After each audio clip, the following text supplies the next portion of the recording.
Hello students, welcome to online classes of MICS Education, সরকারি চাকরির প্রস্তুতির জন্য অন্যতম সেরা প্রতিষ্ঠান।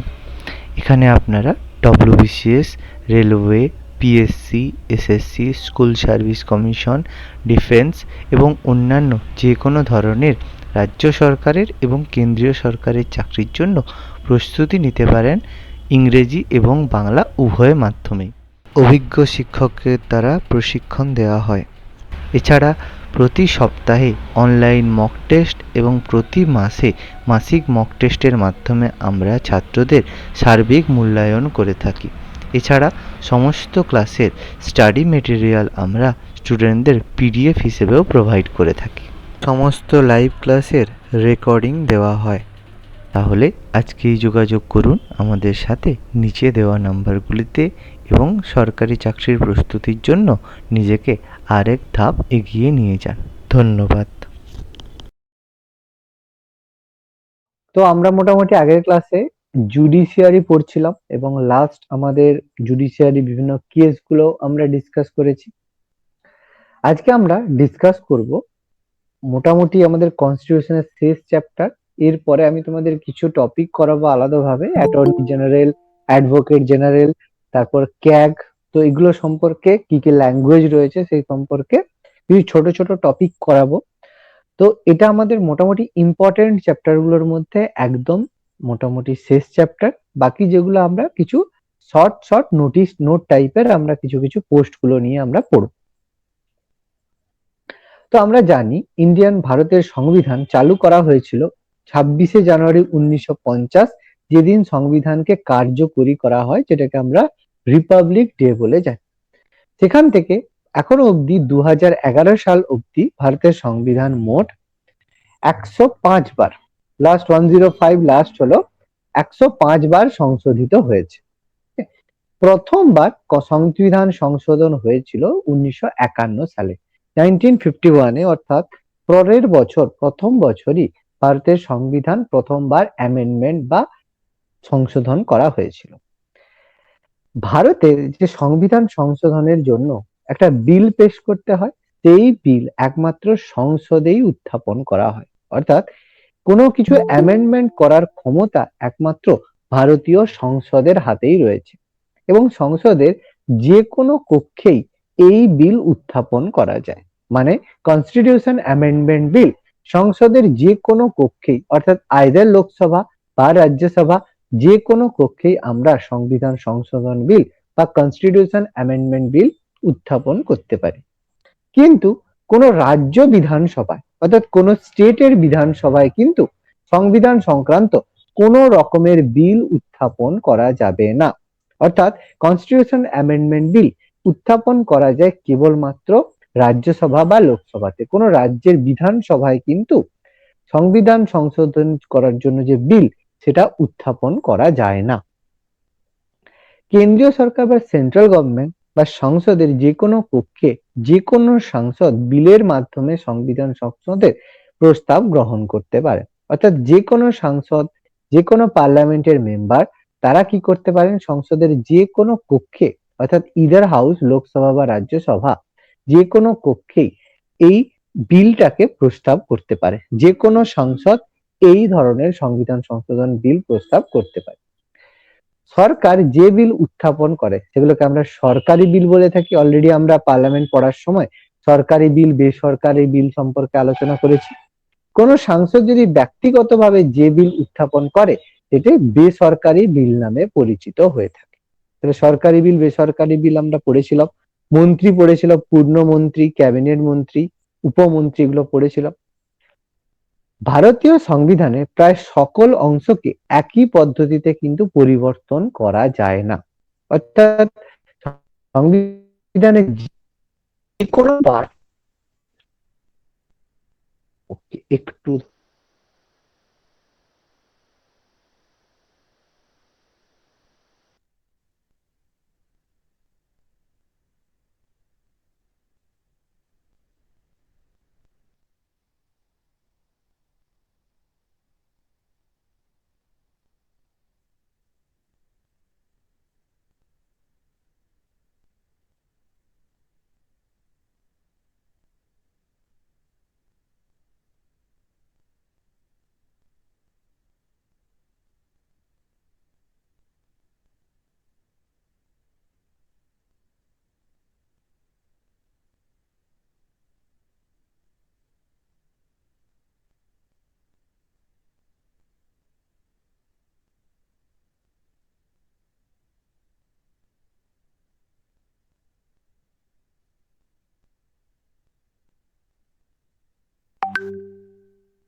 ওকে, আচ্ছা স্যার শোনা যাচ্ছে?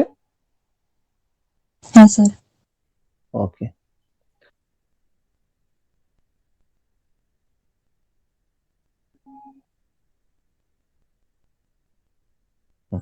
তো আমরা যেটা বলছিলাম যে সব ধরনের মানে যে কোনো অ্যামেন্ডমেন্ট বা যে কোনো ধরনের বিল একই পদ্ধতিতে কিন্তু পরিবর্তন করা যায় না।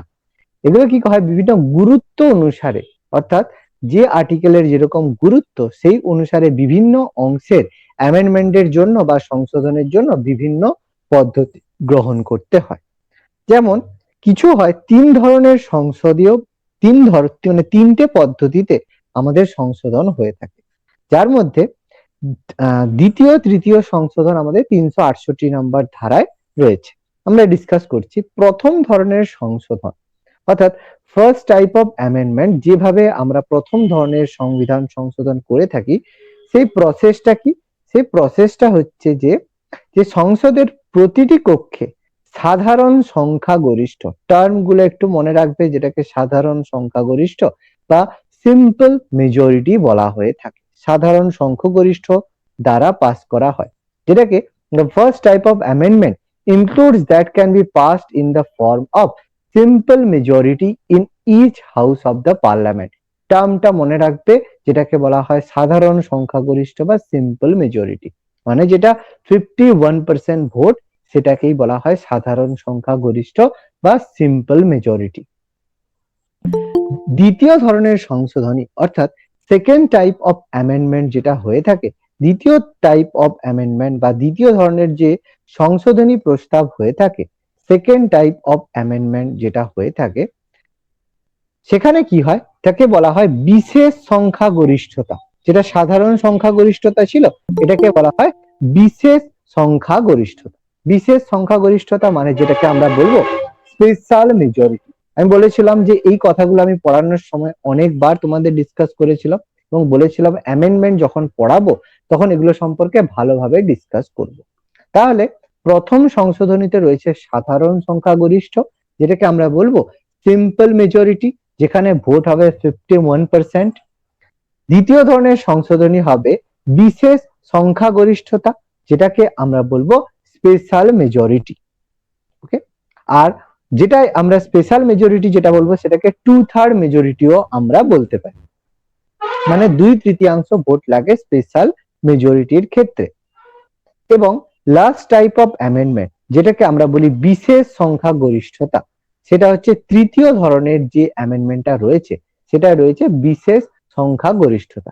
সেখানে কি হয়, রাজ্য আইনসভা অর্থাৎ স্পেশাল মেজরিটি প্লাস প্রত্যেক রাজ্যের আইনসভার অন্তত অর্ধেকের দ্বারা অনুমোদন, মানে special majority in the house of the parliament ratified by at least one half বা half of the state legislature। তাহলে এটাকে বলা হয় বিশেষ সংখ্যাগরিষ্ঠতার সাথে সাথে আমাদের কিন্তু রাজ্যের অনুমোদনও প্রয়োজন। তাহলে তিন ধরনের সংশোধনী আমরা ডিক্লেয়ার করলাম, জানলাম যে প্রথম ধরনের সংখ্যাগরিষ্ঠতাকে আমরা বলবো সিম্পল মেজরিটি বা সাধারণ সংখ্যাগরিষ্ঠতা, যেটাকে আমরা বলবো 51%, 51% ভোটের ভিত্তিতে আমরা সিম্পল মেজরিটি পাই। দ্বিতীয় ধরনের সংশোধনী যেটা হয়ে থাকে আমাদের বিশেষ সংখ্যাগরিষ্ঠতা, যেখানে কি হয় আমাদের স্পেশাল মেজরিটি 2/3 মেজরিটিকে আমরা স্পেশাল মেজরিটি বলি। আর তৃতীয় ধরনের সংশোধনী যে প্রস্তাব হয়ে থাকে, সেখানে হয় কি যে স্পেশাল মেজরিটি প্লাস প্রত্যেক রাজ্যের আইনসভার হাফ ভোট দরকার, যেটাকে আমরা special majority with at least half of the state legislature বলবো। ওকে, এই তিন ধরনের। এবার বলতে পারবে যে এই লাস্ট ধরনের যে অনুমোদনটা হয়ে থাকে তার মাধ্যমে কোন জিনিসগুলোকে অ্যামেন্ডমেন্ট করা হয় বলতো? আমি বলেছিলাম, কার মনে আছে তৃতীয় ধরনের সংশোধনীর দ্বারা আমরা কোন ধরনের বিল পাস করে থাকি? বলো, কার মনে আছে?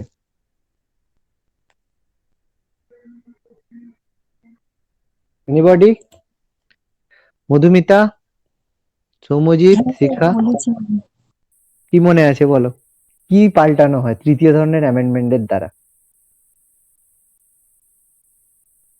দেখো, সাধারণ যে কোনো বিল হবে সেগুলো আমাদের প্রথম ধরনের অ্যামেন্ডমেন্টের হয়ে যাবে। যেগুলো কনস্টিটিউশন অ্যামেন্ডমেন্ট বিল হবে, সংবিধান সংশোধন বিল হবে, সেগুলো দ্বিতীয় ধরনের হবে। আর তৃতীয় ধরনের হবে যেগুলো আমাদের মৌলিক কাঠামোর সাথে সম্পর্কিত। মনে পড়ছে মৌলিক কাঠামোর মধ্যে কোন কোন জিনিসগুলো রয়েছে? আমি আগের দিনে কেশবানন্দ ভারতী মামলাতেও বলেছিলাম। কতটা মনে আছে দেখি? কি রয়েছে? দেখো কেমন ভুলে গেছো। কেসগুলো পড়তে হবে। বলেছিলাম যে ভারত যে ধর্মনিরপেক্ষ রাজ্য, এটা আমাদের মৌলিক কাঠামোর মধ্যে পড়ে। ভারতকে যে আমাদের বলা হয়েছে যে বিচার বিভাগীয় যে অ্যামেন্ডমেন্ট করার ক্ষমতা, সেটা যে সংসদের হাতে রয়েছে বা সংবিধান সংশোধন করার প্রসিডিওর রয়েছে, সেগুলো আমাদের মৌলিক কাঠামোর মধ্যে পড়ে। বলেছিলাম, মনে পড়ছে একটু একটু? হ্যাঁ স্যার। তাহলে এগুলো মনে রাখতে হবে না? এগুলো না মনে রাখলে এক্সামে এগুলো তো পারবে না। আচ্ছা, এবার দেখো আমরা যে অ্যামেন্ডমেন্ট গুলো হয়েছিল সেই অ্যামেন্ডমেন্ট গুলো সম্পর্কে একটু আমরা ডিসকাস করব। প্রথম অ্যামেন্ডমেন্ট ফার্স্ট সংশোধন হয়েছিল, সেটা হচ্ছে 18ই জুন 1951। আমি একটু আগেই বললাম সংবিধান চালু হওয়ার প্রথম বছরেই ভারতে প্রথমবার সংবিধান হয়েছিল। ডেট মনে রাখতে হয় না, সালটা মনে রাখলেই হবে, তাও সবগুলো মনে রাখতে হবে না। আমি যেগুলো যেগুলো বলবো যে এগুলো পড়তে হবে সেগুলো পড়লেই হবে। প্রথমটা পড়তে হবে এবং প্রথম পড়ার সময় অবশ্যই আমাদের প্রধানমন্ত্রী এবং আমাদের মুখ্য রাষ্ট্রপতি কে ছিল তাদের নামটা আমাদের কিন্তু একটু মনে রাখতে হবে। তাহলে খুবই ইজি। প্রথমবার যখন জওহরলাল নেহেরু, রাজেন্দ্র প্রসাদ ছিল, এর মধ্যে আর্টিকেল অ্যামেন্ড হয়েছিল অনেকগুলো। ফান্ডামেন্টাল রাইটস এ 15, 19, 85, 87 অনেক কিছু অ্যামেন্ড হয়েছিল। দরকার হবে না কিছু, পড়তে হবে শুধু যেটা, সেটা হচ্ছে 9th শিডিউল, নবম তপশিল যেটা রয়েছে, 9th শিডিউল যেটা রয়েছে সেটাকে ইনক্লুড করা হয়েছিল। এর সাথে 31A, 31B যেগুলো সেগুলো অ্যাড হয়েছিল, ওগুলো লাগবে না আমাদের, কারণ ওগুলো ছিল আমাদের কি ছিল বলতো? 31A, 31B কার মনে আছে? 31A কি ছিল? ওয়ানে তো ছিল সম্পত্তির অধিকার। সম্পত্তির অধিকার।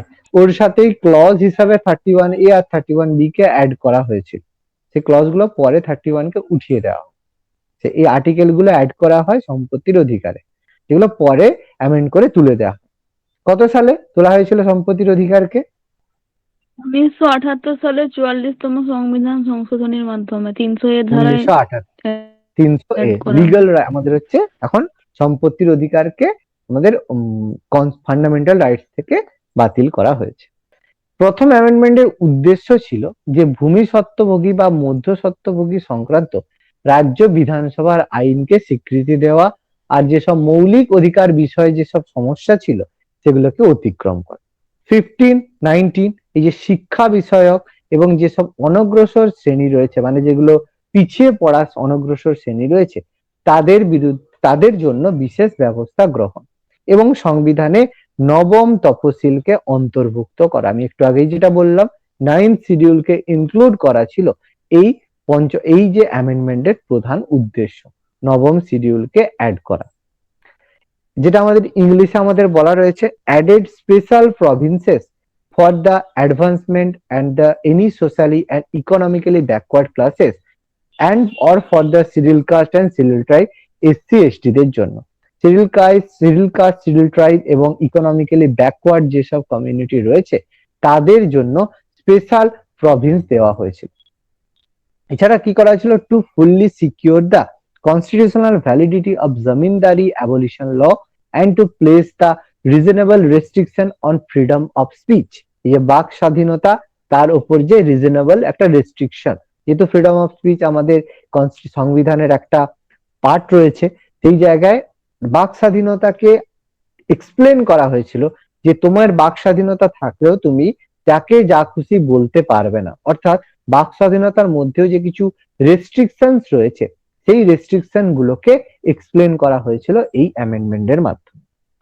আর একটা new constitutional device called 9th schedule, এটাও কিন্তু ইন্ট্রোডিউস করা হয়েছিল to protect against the law that are contradictory of constitutionally guaranteed fundamental rights. অর্থাৎ 9th শিডিউলে যেই আর্টিকেল গুলো আমাদের কন্ট্রাডিক্ট করেছিল কনস্টিটিউশনাল ফান্ডামেন্টাল রাইটস কে গ্র্যান্ট করতে, বা যেসব মৌলিক অধিকারগুলো সমস্যা তৈরি হচ্ছিল তার জন্য 9th শিডিউল ইনক্লুড করা হয়েছিল। These laws encourage upon the property rights, এই যে property rights 31 এ property rights এর উপর ইনক্লুড করা হয়েছিল। freedom of speech, বাক স্বাধীনতার উপর ইনক্লুডেড ছিল, and equality before law, মানে প্রত্যেকের জন্য আইন যে সমান রয়েছে, equality before law এর উপর ফোকাস করেছিল।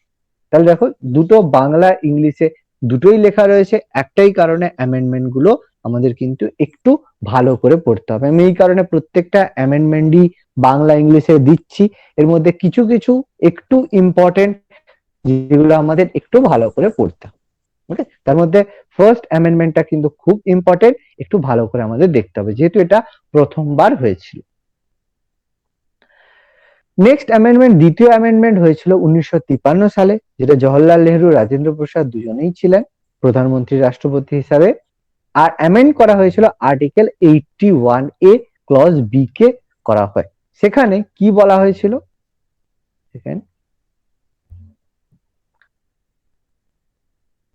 এখানে কি করা হয়, সংসদে রাজ্যের প্রতিনিধির উপর বিশেষ পরিবর্তন আনা হয়, অর্থাৎ remove the upper population limit for a parliamentary constitution was amended by article 81 clause b। এখানে বলা হয় যে সংসদে যে রাজ্যের প্রতিনিধিত্বে যে কতটা পপুলেশনের যে আপার লিমিট, যে একটা পার্লামেন্টে যে সাংসদ রয়েছে তাদের যে পপুলেশনের যে লিমিট সেটাকে তুলে দেওয়া হয়, যে নাম্বার অফ পপুলেশন কত সর্বোচ্চ থাকা উচিত তার আপার লিমিটটাকে তুলে দেওয়া হয়। এটা এতটা ইম্পর্টেন্ট নয়, সেকেন্ড অ্যামেন্ডমেন্ট খুব বেশি ইম্পর্টেন্ট নয়, পড়তে হয় না। থার্ড অ্যামেন্ডমেন্ট যেখানে করা হয়েছিল কি, যে 2nd ফেব্রুয়ারি আমাদের 22nd ফেব্রুয়ারি 1955 এ থার্ড অ্যামেন্ডমেন্ট, যেখানে 7th শিডিউল বা সপ্তম তফসিলকে অ্যামেন্ড করা হয়। যেখানে কি করা হয়, যে আমাদের কনকারেন্ট লিস্ট রয়েছে সপ্তম তফসিলে, যে কনকারেন্ট লিস্ট রয়েছে সেই কনকারেন্ট লিস্টের মধ্যে আমাদের 369 ধারার অনুরূপ একটা তৈরি করা, অর্থাৎ রাজ্য, কেন্দ্র এবং যুগ্ম তালিকা তিনটে যে লিস্ট রয়েছে সেগুলোকে অ্যামেন্ডমেন্ট করা হয়। আচ্ছা, মনে আছে যুগ্ম তালিকার ধারণা কোন দেশের সংবিধান থেকে গ্রহণ করা হয়েছিল, মনে পড়ে? অস্ট্রেলিয়া। অস্ট্রেলিয়া থেকে করা হয়েছিল, এবং এটাই নবম সপ্তম তফসিলে 7th শিডিউলে যে যৌথ তালিকাভুক্ত বিষয়গুলিকে, যে কনকারেন্ট লিস্ট রয়েছে সেগুলোকে সংশোধন করা হয়েছিল। এখানে বলা হয় re-enacted entry of 33 of the concurrent list, 33টা কনকারেন্ট লিস্টের বিষয়বস্তুকে 7th শিডিউলে ইনক্লুড করা হয়।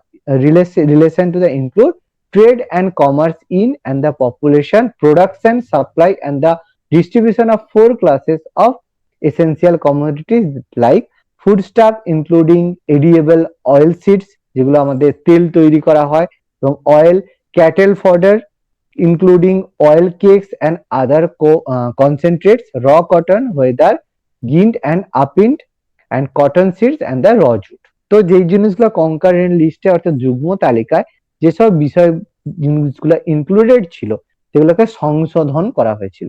জাস্ট এখানে একটু ডিটেলস বলা আছে, এত ডিটেলস আমাদের পড়তে হয় না, শুধু এখানে একটা পড়বে যে প্রথমবার যুগ্ম তালিকার সংশোধন করা হয় কোন অ্যামেন্ডমেন্টের মাধ্যমে, সেটা হচ্ছে মনে রাখবে তৃতীয় অ্যামেন্ডমেন্টের মাধ্যমে। সালটা খুব ইম্পর্টেন্ট নয়, সালটা এতটা লাগে না, শুধু কোন অ্যামেন্ডমেন্টে প্রথমবার কনকারেন্ট লিস্টকে সংশোধন করা হয় এটা পড়লেই আমাদের হবে। নেক্সট, ফোর্থ কনস্টিটিউশনাল অ্যামেন্ডমেন্ট, চতুর্থ সংবিধান সংশোধন বিল, ফোর্থ কনস্টিটিউশনাল অ্যামেন্ডমেন্ট, যেখানে সংশোধন করা হয় 31 নম্বর আর্টিকেল সম্পত্তির অধিকার, 35 ব্যান্ড 305 অ্যামেন্ডেড শিডিউল 9। এখানে কি করা হয়, জমি অধিগ্রহণ নিয়ে এক ধরনের কেস চলছিল, যেটাকে বলা হয় জমি অধিগ্রহণ করা নিয়ে একটা কেস চলছিল, যেখানে বলা হয় জমি অধিগ্রহণের ক্ষেত্রে ক্ষতিপূরণের বিষয়টিকে আদালতের এখতিয়ারের বাইরে দেওয়া হয়। কারণ যেহেতু আমি বলেছিলাম, মনে করো প্রথমে যখন জমির মানে সম্পত্তির অধিকার এটা আমাদের ফান্ডামেন্টাল রাইটস ছিল, তখন কোনো কিছু জমি অধিগ্রহণ করলে তার ক্ষতিপূরণ দেওয়া বাধ্যতামূলক ছিল, যেহেতু সেটা আমাদের ফান্ডামেন্টাল রাইটস এর মধ্যে রয়েছে। কিন্তু এই অ্যামেন্ডমেন্টের মাধ্যমে করা হলো কি, যে যদি জমি অধিগ্রহণ সরকার করে থাকে তাহলে সেক্ষেত্রে কি হবে, যে ক্ষতিপূরণ দেওয়াটা আদালত ডিক্লেয়ার করবে না, আদালতের এখতিয়ারের বাইরে করে দেওয়া হয় ফোর্থ কনস্টিটিউশন অ্যামেন্ডমেন্টের মাধ্যমে, যেখানে সম্পত্তির অধিকারের উপর সংরক্ষণ এবং সংবিধানের যে নবম শিডিউল বা 9th শিডিউলে যেসব বিল সম্পর্কিত বিষয়কে ইনক্লুড করা, অর্থাৎ restriction of the property rights and inclusion bills in the schedule 9 of the conclusion, যে প্রপার্টি রাইটস এর উপর কিছু রেস্ট্রিকশন দেওয়া হলো আর শিডিউল 9 এর উপর কিছু রেস্ট্রিক্টেড রিলেটেড বিল ইনক্লুড করা হলো এর মধ্যে। ফিফথ কনস্টিটিউশন, এখানে শুধু ছোট্ট করে এখানে পড়ে রাখবে যে মানে আদালতে জমি অধিগ্রহণের ক্ষেত্রে ক্ষতিপূরণের বিষয়টি আদালতের বহির্ভুক্ত করা হয় কোন অ্যামেন্ডমেন্টের মাধ্যমে, ফোর্থ কনস্টিটিউশন অ্যামেন্ডমেন্ট, জাস্ট এটা মনে রাখবে, বা restriction of the property bill mention in article 4, চতুর্থতম আর্টিকেল। ফিফথ কনস্টিটিউশন অ্যামেন্ডমেন্ট 1955 হলো, যেখানে আর্টিকেল 3 কে অ্যামেন্ড করা হলো। আর্টিকেল 3 তে কি ছিল, যে বিভিন্ন রাজ্যকে সংযুক্তকরণ বা অ্যামেন্ডমেন্টের ক্ষেত্রে করা হলো। কারণ আমরা জেনেছি যে 1955 পরে 1956 রাজ্য পুনর্গঠন আইন হয়েছিল, দেখো সেটাই বলা আছে যে রাজ্য পুনর্গঠন আইনের বিষয়ে রাজ্যের মতামত গ্রহণের জন্য সময়সীমা নির্ধারণ করা হলো, অর্থাৎ সংবিধান অনুসারে রাজ্যগুলির নাম সংশোধন এবং নতুন নামকরণ করা। এটা আমরা অলরেডি পড়েছি যে রাজ্যে যে ভাষার ভিত্তিতে রাজ্য পুনর্গঠন করা হয়েছিল, এই সময় রাজ্য পুনর্গঠনের বিষয়ে স্টেট রিঅর্গানাইজেশন অ্যাক্ট যে empowered the president to prescribe a time limit for the state legislature to convey its views on the proposed central laws relating to the formation of new states and alternation of areas, boundaries and or names in existing states, বিভিন্ন রাজ্যের যেগুলো নাম পরিবর্তনের দরকার রয়েছে সেগুলো হয়েছিল। Also permitted the president to extend the prescribed limit and prohibited any such bill from being introduced in parliament until after the expiry of the prescribed or ইনটেক্সটেড পিরিয়ড, অর্থাৎ যেই টাইমের মধ্যে রাজ্যগুলো নিজের নিজের নাম সংশোধন এবং নাম নতুন নতুন করার বিষয়ে যে তারা মতামত জানাবে তার একটা তাদেরকে সময়সীমা দেওয়া হলো, যে এই তারিখের মধ্যে তোমরা তোমাদের নতুন যে নাম করতে চাইছো সেটা আমাদেরকে জানো। এটা জাস্ট দেখে রাখবে।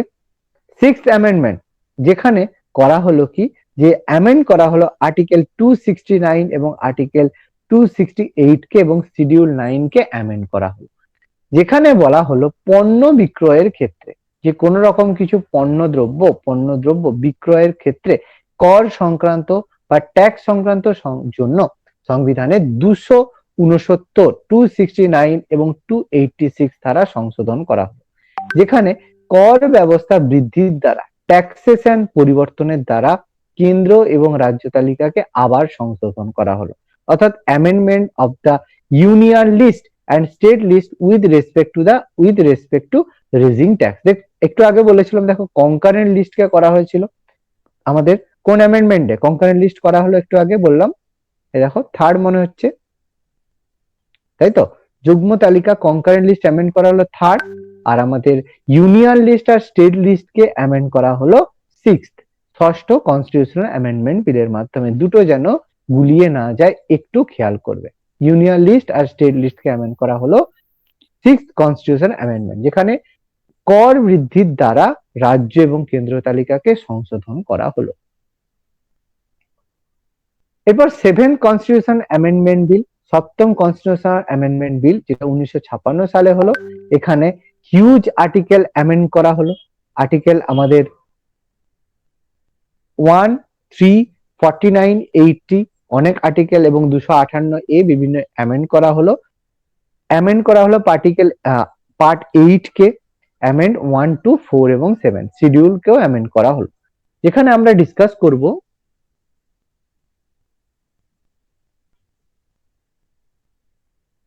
এক সেকেন্ড।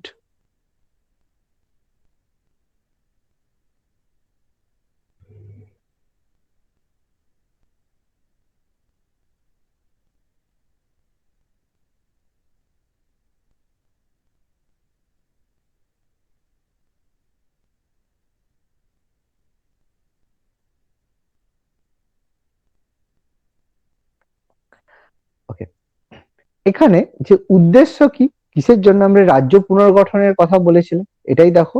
ওকে সরি, হ্যাঁ, সেভেন্থ কনস্টিটিউশন অ্যামেন্ডমেন্ট 1956 এ বলা হলো রাজ্য পুনর্গঠনের বিষয়ে যে সময়সীমা দেওয়া হয়েছিল সেটা সরকারি সিদ্ধান্তকে কার্যকর করা হয়, যেটা টোটালি করা হয়, এবং তার ভিত্তিতে ভাষা ভিত্তিক রাজ্যের পুনর্গঠন করা হলো। প্রথম কোন রাজ্য ভাষা ভিত্তিক প্রথম কোন রাজ্য গঠন করা হয়েছিল মনে আছে? অন্ধ্রপ্রদেশ 1956। অন্ধ্রপ্রদেশ। 1956 অন্ধ্রপ্রদেশ গঠন করা হলো প্রথম রাজ্য হিসেবে। এরপর সেখান থেকে আমরা ABCD 4 ধরনের যে আমাদের রাজ্যের ভাগ ছিল সেগুলোকে বিলোপ করে কেন্দ্রীয় রাজ্য গঠন করা হলো, অর্থাৎ reconstruction of the state and the linguistic lines করা হলো, abolition of class ABCD and introducing union territories. এইভাবে আমাদের অ্যামেন্ডমেন্ট গুলো করা হলো প্রত্যেক রাজ্যের ক্ষেত্রে।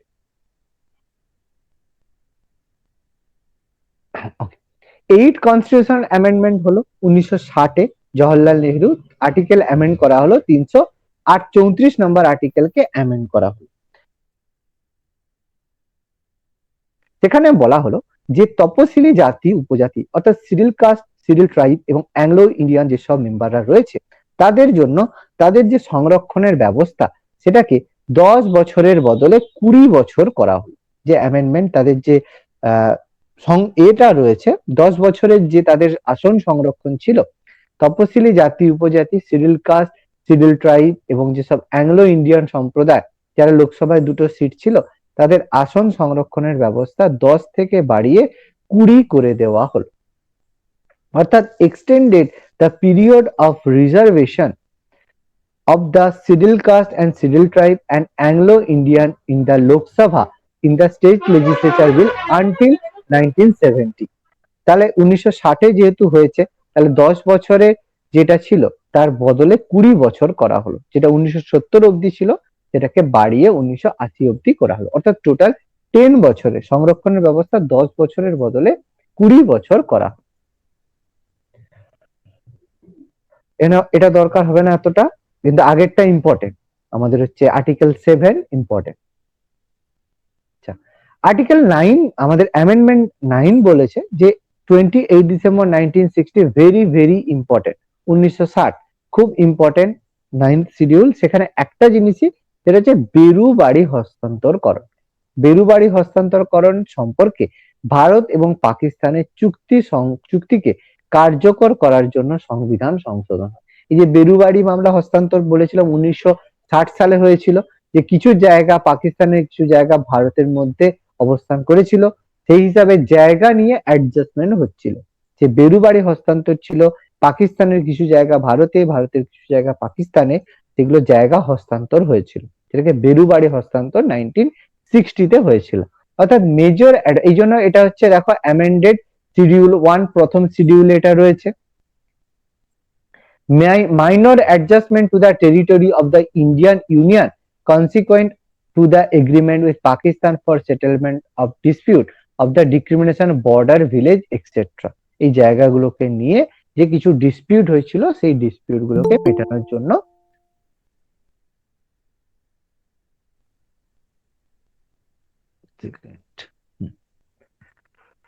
এরপর 10th কনস্টিটিউশন অ্যামেন্ডমেন্ট, দশম কনস্টিটিউশনাল অ্যামেন্ডমেন্ট যেটা হলো সেটা হচ্ছে আগস্ট 11, 1961-তে হলো, আর্টিকেল 24 এবং ফার্স্ট শিডিউলকে অ্যামেন্ড করা হলো।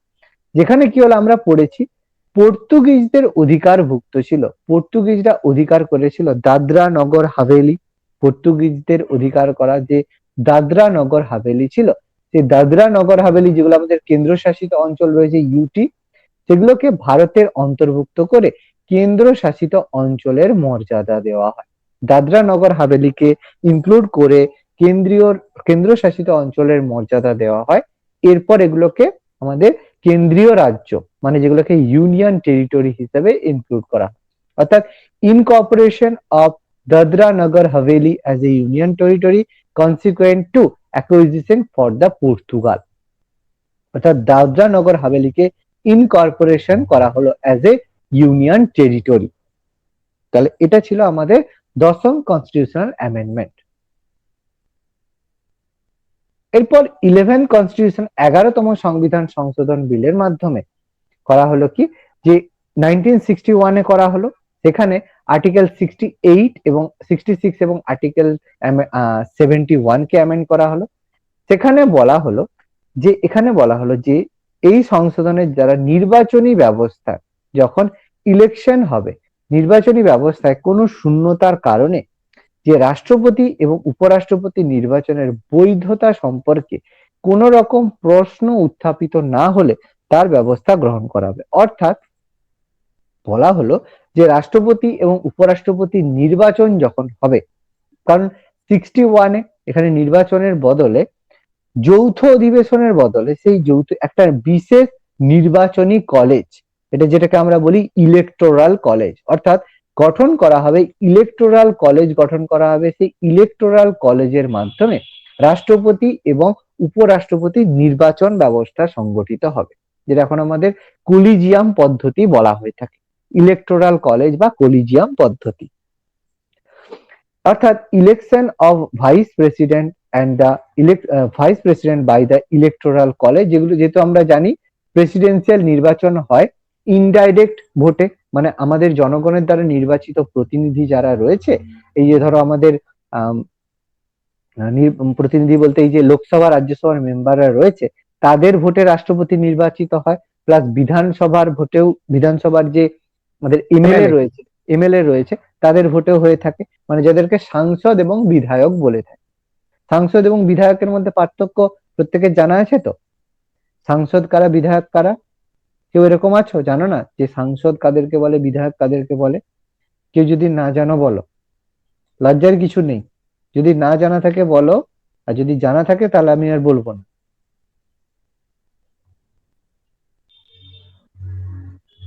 ওকে, তাহলে election of the vice president by electoral college for consisting of member of both houses of the parliament instead of election of a joint sitting of parliament, অর্থাৎ সংসদের যৌথ অধিবেশনের বদলে একটা নির্বাচনী কলেজের মাধ্যমে প্রেসিডেন্ট নির্বাচন হতো। অর্থাৎ indemnity of president and the vice president election procedure from challenges on the ground of existence of any vacancies in the electoral college.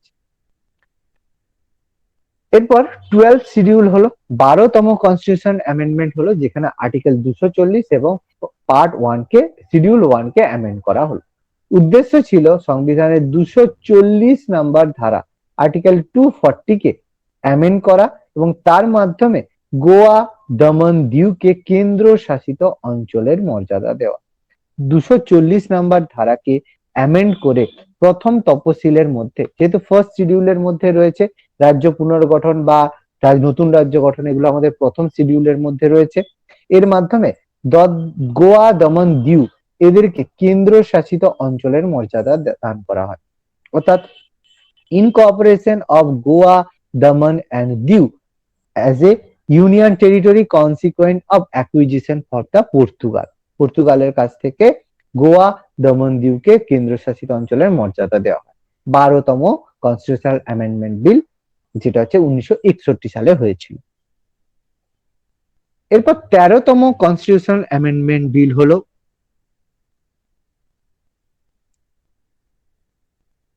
13তম সংবিধান সংশোধন বিল হলো, সেখানে আর্টিকেল আমাদের অ্যামেন্ডমেন্ট করা হলো। সেখানে বলা হলো কি নিয়ে 13তমতে, যে নাগাল্যান্ড আমাদের, যেহেতু আমাদের নর্থ ইস্ট ফ্রন্টিয়ার এজেন্সি নেফাতে অবস্থিত, যেটা আমাদের মানে প্রতিকূল আবহাওয়া পরিবেশের জন্য, যেখানে খুব বেশি ভাবে সেন্ট্রাল গভর্নমেন্ট বলো বা কেন্দ্রীয় সরকার প্রশাসনিক ব্যবস্থা সঠিকভাবে কন্ট্রোল করতে পারেন না, সেই জন্য 13তম কনস্টিটিউশন অ্যামেন্ডমেন্ট বিলের মাধ্যমে নাগাল্যান্ডের প্রশাসনিক ব্যবস্থায় বিশেষ কিছু বিষয়কে ইনক্লুড করা হলো এবং সেই নাগাল্যান্ড রাজ্যের রাজ্যপালকে বিশেষ ক্ষমতা প্রদান করা হলো। অর্থাৎ রাজ্যপালের হাতে স্পেশাল পাওয়ার দেওয়া হলো, যেখার মাধ্যমে নাগাল্যান্ড আইনসভা গঠন সম্পর্কে উল্লেখ করা হয়। অর্থাৎ formation of the state Nagaland as a special protection under article 371A, অর্থাৎ ওই রাজ্যের রাজ্যপালের হাতে বিশেষ ক্ষমতা প্রদান করা হয়। এটা দরকার হবে না, কথাটা বেকার দেওয়াচ্ছি। তাহলে জাস্ট দেখে রাখবে 13 নম্বরটা, নাগাল্যান্ডকে বিশেষ ক্ষমতা দেওয়া। 14 নম্বর অ্যামেন্ডমেন্টের মাধ্যমে আমাদের হয়েছিল কি, যে ফরাসি অধিকৃত যে 1962 হয়েছিল, যে পন্ডিচেরি যেটা যেটা ফরাসিদের উপনিবেশ ছিল, ফরাসি অধিকৃত যে পন্ডিচেরি যেটা ছিল, সেই পন্ডিচেরিকে ভারতের অন্তর্ভুক্ত করে কেন্দ্র শাসিত অঞ্চলের মর্যাদা দেওয়া হয়। এছাড়া ভারতে পন্ডিচেরিতে পুডুচেরি সংযোজন এবং হিমাচল প্রদেশ, ত্রিপুরা, মণিপুর এবং গোয়ার জন্য স্পেশাল ভাবে বিধানসভা গঠন করা হয়। হিমাচল প্রদেশ, ত্রিপুরা, মণিপুর এগুলোর জন্য আমাদের বিধানসভা গঠন করা হয়। অর্থাৎ incorporation of Pondicherry into union of India and creation of legislative assemblies for the Himachal Pradesh, Tripura, Manipur and Goa এদের জন্য বিধানসভা গঠন করা হয়।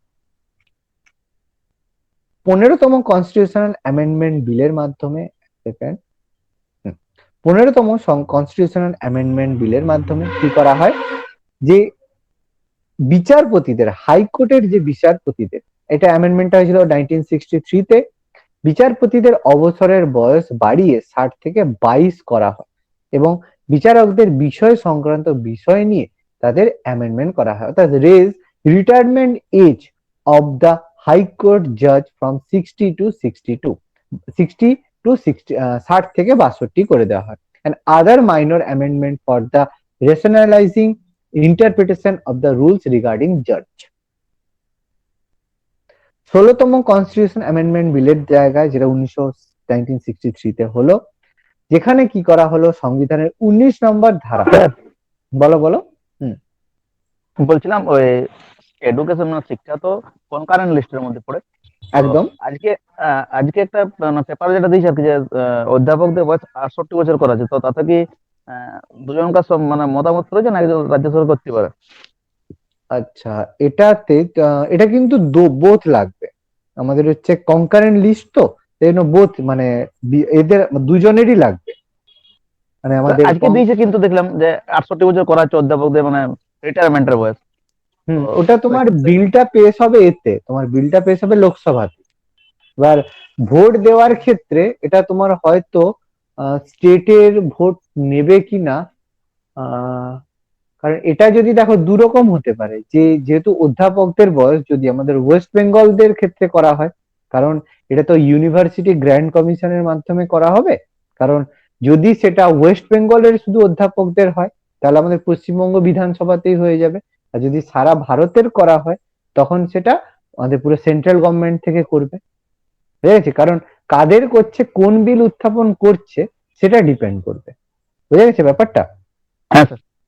বুঝতে পারছো, এই জিনিসটা মানে ডিপেন্ড করছে যে রাজ্যের জন্য করতে চাইছে না পুরো টোটালটা করতে চাইছে, সেই অনুযায়ী বিল আসবে। রাজ্য তাহলে করতে চাইলে করতে পারে? হ্যাঁ, রাজ্য চাইলে করতে পারে, অবশ্যই করতে পারে। এগুলো তোমাদের হাইকোর্টের মধ্যে চলে যাবে না, হাইকোর্টের ক্ষেত্রে এগুলো চলে যাবে, এগুলো তখন আর সুপ্রিম কোর্টের ব্যাপারের মধ্যে থাকবে না। মানে হাইকোর্টেরও এই যে বিলগুলো রয়েছে, মানে অ্যাকচুয়ালি এই যে এজ ডিটারমাইন করার ব্যাপারটা না, যে যেহেতু মানে বিচারকদের ব্যাপারটা, কারণ দেখো এই অধ্যাপক ব্যাপারটা তো তোমার এই কনস্টিটিউশনের পুরো এর মধ্যে ঢুকছে না, সেই জন্য ওদের বয়সের ব্যাপারটার জন্য কেন অ্যামেন্ডমেন্টের দরকার নেই, ওটা একমাত্র পার্লামেন্ট থেকে বা আমাদের বিধানসভা থেকে বিল পাস করে জাস্ট বাড়িয়ে দিতে পারে। এগুলো এত বেশি কিছু টাফ ব্যাপার হবে না। কিন্তু যখনই হাইকোর্টের বিচারপতি, সুপ্রিম কোর্টের বিচারপতি বা কোনো মেম্বার যারা আমাদের এমএলএ এমপি রয়েছে, সেগুলো আমাদের কনস্টিটিউশনাল প্রভিন্সে ঢুকে যাবে, তখন সেগুলোতে সমস্যা আছে। বুঝা গেছে? এগুলোতে অত বেশি সমস্যা হবে। আচ্ছা, এবার হচ্ছে 16তম কনস্টিটিউশনাল অ্যামেন্ডমেন্ট বিল, যেখানে আমরা সংবিধানের 19 নম্বর ধারায় যে যুক্তিসম্মত বিধি নিষেধগুলো রয়েছে সেগুলোকে সংশোধিত করে ভারতের সার্বভৌমত্ব এবং অখণ্ডতার ভিত্তিতে বিধিনিষেধ আরোপ করা হয়।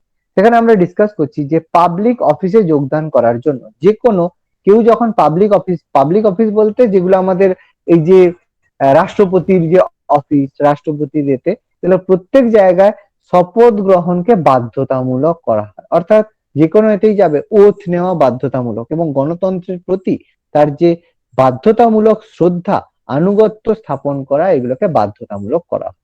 অর্থাৎ make a obligatory of seekers of the public office to swear to their allegiance to their allegations to the Indian republic and prescribes a ভেরিয়াল অব্লিগেটরি টেমপ্লেটস, অর্থাৎ শপথ গ্রহণকে বাধ্যতামূলক করা হয় এই 16তম কনস্টিটিউশন অ্যামেন্ডমেন্ট মাধ্যমে। আচ্ছা, অতটা ইম্পর্টেন্ট নয়। আচ্ছা, 17তম 1960 পরে অ্যামেন্ড করা হলো আর্টিকেল 31A কে, যে সম্পত্তির অধিকার বিষয়টিতে আবার সংশোধন করা হয়, যেখানে বলা হয় to secure the constitutional validity of acquisition of estate and place and land acquisition law to the schedule of the constitution, যে আবার সংবিধান মানে সম্পত্তির অধিকার নিয়ে আবার অ্যামেন্ডমেন্ট করতে বাধ্য। তাহলে বারবার যখন এই অ্যামেন্ডমেন্টটা সম্পত্তির অধিকার নিয়ে হচ্ছে, সরকারের মাথায় এটা ছিল যে ঝামেলাটা বারবার সম্পত্তির অধিকার নিয়ে এই ধরনের সমস্যা দেখা দিচ্ছে, এই জন্য পরবর্তীকালে এটাকে বন্ধ করে দেওয়া হয়। আর্টিকেল আমাদের হচ্ছে অ্যামেন্ডমেন্ট 18-এ বলা হলো নিয়ে যে কেন্দ্রশাসিত অঞ্চলগুলোর নাম পরিবর্তন এবং সীমানা পরিবর্তনের যে ক্ষমতা, সেটা একমাত্র ভারতীয় সংসদ বা ইন্ডিয়ান পার্লামেন্টের হাতেই থাকবে। এই জন্য যে কেন্দ্রশাসিত অঞ্চলে মতামত গ্রহণের প্রয়োজনীয়তা লোপ করা হয়। মানে যে কোনো জায়গায় কেন্দ্রশাসিত অঞ্চলের নামে যে পন্ডিচেরি থেকে পুডুচেরি করা হবে, এটা সংসদ চাইলেই করতে পারবে। এর জন্য কেন্দ্রশাসিত অঞ্চল সেই অঞ্চলের মতামত নেওয়া প্রয়োজনীয়তা উড়িয়ে দেওয়া হয়, এবং এটা 3 নম্বর ধারার আর্টিকেল 3 এর মাধ্যমে করা হয়ে থাকে, যে technical amendment two include union territories in Article 3 and hence permit reorganization of union territories, অর্থাৎ সংসদের হাতে কোন অঞ্চলে কেন্দ্রীয় অঞ্চলগুলোর নাম পরিবর্তন এবং সীমানা পরিবর্তনের ক্ষমতা একমাত্র সংসদের হাতেই দেওয়া হয়। স্যার? হ্যাঁ, বলো বলো। হ্যাঁ, বলছিলাম ওই আমাদের স্টেটের ক্ষেত্রে ওয়েস্ট বেঙ্গল, হ্যাঁ ওয়েস্ট স্টেটের বেঙ্গল, ক্ষেত্রে বলছো তো? হ্যাঁ ওয়েস্ট বেঙ্গলের ক্ষেত্রে যেটা যেমন বেঙ্গল নাম করার পরিকল্পনা চলছে ওদের, এদের হয়ে গেছে, বিধানসভায় পাস হয়েছে। বিধানসভায় পাস হয়ে গেছে, কিন্তু সেই জায়গায় কেন্দ্রীয় সরকার এখনো অনুমোদন দেয়নি। এটা ইউটির কথা বলা হচ্ছে। রাজ্যের নাম পরিবর্তন করতে গেলে অবশ্যই রাজ্যের বিধানসভা থেকে অনুমোদিত হয়ে আসতে হবে। মানে ওয়েস্ট বেঙ্গলের নাম পরিবর্তন করে কিছু যদি রাখতে কেন্দ্রীয় সরকার চায় কিন্তু পারবে না। কিন্তু যদি আজকে মনে করে যে আমরা হচ্ছে এই দাদরা নগর হাভেলি বা আমাদের লাদাখের নাম পরিবর্তন করে অন্য কিছু দিয়ে দেবো, তার জন্য কিন্তু লাদাখের লোকের বা লাদাখ থেকে কোনো কিছু পারমিশনের দরকার হবে। কিন্তু আমি যদি ওয়েস্ট বেঙ্গলের নাম পরিবর্তন করতে চাই, তাহলে আমাদের অবশ্যই ওয়েস্ট বেঙ্গলের বিধানসভা থেকে পারমিশন নিতে হবে, কারণ ওয়েস্ট বেঙ্গলের বিধানসভা আছে আর ওদের তো কোনো বিধানসভাই নেই। এবার বোঝা গেছে? হ্যাঁ স্যার, আর বলছিলাম এই যে ধরুন কতদিন যে বিলটা পড়ে আছে, মানে ধরুন পাস হয়ে গেছে আমাদের বিধানসভাতে, কিন্তু লোকসভাতে পাশে হচ্ছে না, তো সেক্ষেত্রে কি রাজ্য স্টেট কিছু করতে পারে? না, তো ভিটো দিয়ে রেখেছে, প্রেসিডেন্ট তো ভিটো দিয়ে অনির্দিষ্টকালের জন্য ফেলে রেখেছে। এটা যদি মনে করে করতে পারে, নাও করতে চায়, নাও করতে পারে, এটা তো ভিটো হয়ে গেছে। আবার নতুন করে যদি বিল তুলে করতে চায় করতে পারে, কিন্তু রাজ্য যদি মনে করে না দেবো না, তো দেবে না, কি করবে? এর জন্য কারো কিছু করার নেই। বুঝতে পারছো? হ্যাঁ স্যার। কিছুই করার নেই, কারণ পাস হয়ে 2019 থেকে পাস হয়ে পড়ে আছে, কিন্তু তবুও কিছু করছে না। কারণ হিসাবে অনেকে অনেক কিছু দেখাবে, এই করোনার জন্য হয়নি, এই হয়নি, সেই হয়নি, হাজারটা কারণ। মানুষের কারণ দেখানোর তো অভাব নেই, সে কারণ মানুষের কাছে প্রচুর আছে, তো ইচ্ছে নেই, করছে না, দরকার পড়েনি, এই আর কি। তাতে লাভ কিছু হওয়া যাবে নাম পরিবর্তন করে? নাম পরিবর্তন লাভ কিছু বলতে কি বলতো, যখন গ্র্যান্ড এইড গুলো কিছু আসে না, যে কিছু কিছু এইড যখন অনুদান আসে না, তখন ওয়েস্ট বেঙ্গল ডব্লিউ বলে সবার শেষে আসে না, এই জন্য কোনো কিছু এতে নামে বা এই গ্র্যান্ড এইড পেড এগুলো পেতে না ওয়েস্ট বেঙ্গলের একটু সমস্যা হয়, কিন্তু বেঙ্গল ওগুলোকে আগে পাবে? ওগুলো আগে পাবে আর কি। বলো না, সে ক্লাসে যেটা যখন বলার ক্ষেত্রে সুযোগ হয় সেটাও কি আগে পেতে পারে? অবশ্যই আগে পাবে। মানে লিস্টে তুমি ভাবো না, একটা এক্সাম তুমি দিতে গেছো, সেখানে একসাথে 15 জনের একই স্কোর হয়ে গেছে, দেখবেন নামগুলো হচ্ছে আমাদের অ্যালফাবেটিক্যালি অর্ডারে কিন্তু সাজিয়ে দেয়, এটা কিন্তু হয়। ঠিক আছে, তো এটা ম্যাটার করে আর কি, সব জায়গাতেই ম্যাটার করে। আচ্ছা, এবার আমাদের স্যার বলো বলো। স্যার বলছি রোববার পরীক্ষার আগে কোন কোন চ্যাপ্টার গুলো দেখে যাও ভালো করে সংবিধান? আচ্ছা, কনস্টিটিউশনের এই রবিবার পরীক্ষা হ্যাঁ আছে। হ্যাঁ এক্সারসাইজ। আচ্ছা, হ্যাঁ এক্সারসাইজের আছে। তোমরা প্রেসিডেন্টের হচ্ছে প্রেসিডেন্ট চ্যাপ্টারটা ফান্ডামেন্টাল রাইটস খুব ভালো করে পড়বে, মৌলিক অধিকার চ্যাপ্টারটা খুব ভালো করে পড়বে একটু, আর্টিকেল গুলো বিশেষ করে। আর তার সাথে হচ্ছে তোমরা পড়বে প্রেসিডেন্টটা করবে, পার্লামেন্টটা করবে, ঠিক আছে। আর হচ্ছে উৎসব গণপরিষদটা একটু ভালো করে, প্রথম দিকটা গণপরিষদ আর হচ্ছে তোমার উৎসব প্রস্তাবনাটা একটু দেখবে। মানে এদিকটা বেশি দেখার দরকার নেই, এই অ্যামেন্ডমেন্ট এগুলো দেখতে হবে না, তুমি স্পেশালি ফোকাস করো মৌলিক অধিকারটাকে একটু বেশি ভালোভাবে। মৌলিক অধিকার সবচেয়ে ভালোভাবে দেখবে। প্রেসিডেন্ট প্রাইম মিনিস্টারের এক কাজ করবে, প্রেসিডেন্ট প্রাইম মিনিস্টারের না আর্টিকেল গুলোর উপর ফোকাস করতে হবে না, কোন প্রেসিডেন্ট বা কোন প্রাইম মিনিস্টারের সময় কি কি ঘটনা হয়েছিল, বা সবচেয়ে কম বয়সে কে হয়েছিল, সবচেয়ে বেশি বয়সে কে হয়েছিল, এই যে প্রথম মুসলিম প্রেসিডেন্ট, এই জিনিসগুলো একটু ভালো করে দেখবে, ঠিক আছে। আর গণপরিষদের ইনফরমেশন গুলো একটু ভালো করে দেখবে। গণপরিষদের হচ্ছে যে প্রথম সভাপতি, মানে বেসিক যেগুলো, মানে তোমার এই সংবিধান কবে কার্যকরী করা হয়, সংবিধান কবে গ্রহণ করা হয়, এই রকম জিনিসগুলো একটু ভালো করে দেখবে, ঠিক আছে। বা তোমাদের কনস্টিটিউশন আমি কিছু স্পেশাল ক্লাস করিয়েছিলাম এমসিকিউ, মনে আছে কিছু? আছে সবগুলো তোমাদের কাছে? আচ্ছা, আমাকে না হলে একটু মেসেজ করবে, বুঝলে, হোয়াটসঅ্যাপে একটু আমাকে মেসেজ করবে, আমি তোমাদের স্পেশাল ক্লাসগুলো নিয়েছিলাম, আমার কাছে প্লে লিস্ট আছে, আমি কিছু প্লে লিস্ট পাঠিয়ে দেবো, সেগুলো একবার একটু দেখে নেবে, ঠিক আছে। রিভিশন করিয়েছিলাম কিছু কিছু কোশ্চেন তো, বা যেগুলো দেখবে এমসিকিউ ক্লাস আমি করিয়েছিলাম না, সেই এমসিকিউ ক্লাসগুলো একটু ফলো করে দেখবে, ওগুলোতে অনেক কিছু ডিসকাস করা হয়েছে। ওকে, ফোকাস দিবে মৌলিক অধিকার আর প্রেসিডেন্ট প্রাইম মিনিস্টারের ওই পার্টটা, আর হচ্ছে গণপরিষদের একটু ইনফরমেশন। ওকে, ঠিক আছে। আর হচ্ছে 19তম কনস্টিটিউশন অ্যামেন্ডমেন্ট, যেখানে হয়েছিল কি, যে লাল বাহাদুর শাস্ত্রী সর্বপল্লী রাধাকৃষ্ণের সময় 1966-এ, এখানে বলা হয় কি, আহ, নির্বাচনী ট্রাইব্যুনাল বদলে হাইকোর্টকে সংসদ এবং রাজ্য বিধানসভা নির্বাচন সংক্রান্ত বিরোধের মীমাংসা দেওয়া হয়। যে আগে কি হতো, এখন কি হয় দেখবে, যে কোন রকম নির্বাচন বিষয়ক কোনো কিছু সমস্যা হলে আমরা সুপ্রিম কোর্টে যাই, এবং রাজ্যের ক্ষেত্রে রাজ্য নির্বাচনের সংক্রান্ত কিছু যদি হয় আমরা কিন্তু হাইকোর্টে গিয়ে থাকি। এই যে প্রেজেন্ট মমতা ব্যানার্জির যে নির্বাচন হয়েছিল, সেখানে মমতা ব্যানার্জি কেস করেছিল যে নির্বাচনে এই হয়েছে, তখন সেই জায়গায় মানে মমতা ব্যানার্জির হচ্ছে ফাইন হয়েছে না, কিছুদিন আগে জরিমানা হলো না।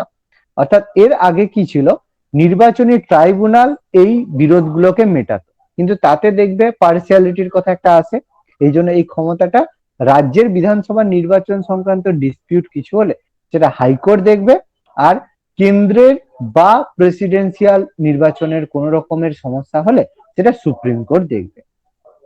অর্থাৎ নির্বাচনী ট্রাইব্যুনালের বিলুপ্ত করে হাইকোর্টের মাধ্যমে বিচারাধীন আদালতকে পরীক্ষামূলক নির্বাচনের দ্বারা গ্রহণ করা হয়। অর্থাৎ abolition of electoral tribunal and enable trial of election petition by the regular high court. তার মানে হাইকোর্টের মাধ্যমে এটাকে কমপ্লিট করা হয়। এবার আমাদের 20 নম্বর কনস্টিটিউশন অ্যামেন্ডমেন্ট, এটা আমরা আজকে লাস্ট করে নেব, যে 22শে ডিসেম্বর 1966-তে এই অ্যামেন্ডমেন্টটা করা হয়, যেটা বলা হয় বিচারের ক্ষতিপূরণ এবং বৈধতা বিষয়ক বিষয়। অর্থাৎ বিচারকের দ্বারা জেলা শাসকের সিদ্ধান্ত, মানে ডিএম এর সিদ্ধান্তকে যাচাই করা হবে, বৈধতা ঘোষণা করা হয়। অর্থাৎ আদেশ ও দণ্ড পাস হয়ে বিচারক নিয়োগের বৈধতা অনুসারে বিচারকদের নিয়োগ পদ্ধতি, পদোন্নতি এবং বদলি সংক্রান্ত বিষয়গুলিতে যে উল্লেখ করা রয়েছে তা উল্লঙ্ঘন করে যদি বিচারকদের নিয়োগ করা হয় বা পদোন্নতি করা হয়, তাহলে তা অবৈধ বলে ঘোষণা করা হবে। অর্থাৎ indemnity and validate judgment, decrease an order and sentence by the judges, and validate the appointment, posting and promotion and transfer of judge, barring a few who are not eligible for the appointment under 233। অর্থাৎ কেউ যদি eligible না হয়, যে যদি যোগ্যতা সম্পন্ন না হয়, তাহলে তার অ্যাপয়েন্টমেন্টের বিষয়ে যেটা জাজ সেটা করতে পারবে। Amendment need to overcome the effect of the judgment invalidating appointment of certain judges in the state of Uttar Pradesh. এটা প্রথমবার উত্তর প্রদেশের ক্ষেত্রে এই সমস্যাটা দেখা দিয়েছিল। ওকে, দেখো এখানে আমরা 20টা অ্যামেন্ডমেন্ট আজকে পড়লাম, একটু ভালো করে দেখবে, প্রত্যেককে বলছি একটু প্রিভিয়াস গুলো একটু রিভিশন করতে থাকো, কারণ তোমাদের গ্রুপ ডির পরীক্ষাটা খুব তাড়াতাড়ি শুরু হচ্ছে এবং আমাদের মোটামুটি জানুয়ারি মাস থেকে আমাদের অনলাইনে যেরকম মানে মক টেস্ট হয় টোটাল সেগুলো কিন্তু হবে। আমাদের আগেই বলে দিচ্ছি, স্যারের সাথে কথা হয়েছে, অনলাইন মক টেস্ট তোমাদের খুব তাড়াতাড়ি জানুয়ারি মাস থেকে আমাদের এই ধরো 10-এর মধ্য থেকে আমরা মক টেস্ট গুলো শুরু করে দেবো, কারণ ফেব্রুয়ারি মাসে মক টেস্ট আছে। প্রত্যেকে টোটাল ক্লাসগুলো একবার রিভিশন করতে থাকো। ফুল মক টেস্ট আমাদের গ্রুপ ডির জন্য হবে, প্রত্যেকে ভালো করে একবার করে রিভিশন করে। ওকে, সবার এতটা টপিক ক্লিয়ার? ধন্যবাদ ভিডিওটি দেখার জন্য। আমাদের ভিডিওটি কেমন লাগলো অবশ্যই কমেন্ট বক্সে জানাবেন এবং পরবর্তী ক্লাসের এই ধরনের ভিডিও পেতে অবশ্যই আমাদের চ্যানেল MICS এডুকেশন সাবস্ক্রাইব করবেন। ধন্যবাদ।